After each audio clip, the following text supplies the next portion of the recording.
Assalamualaikum mga ka-sketch.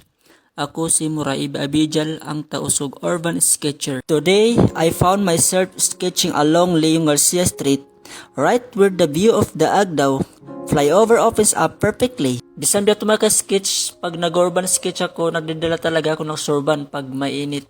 Bisan dito mga ka-sketch, kahit simpleng flyover lang sa tingin ng marami, pero sa akin, isa ito struktura na may kwento.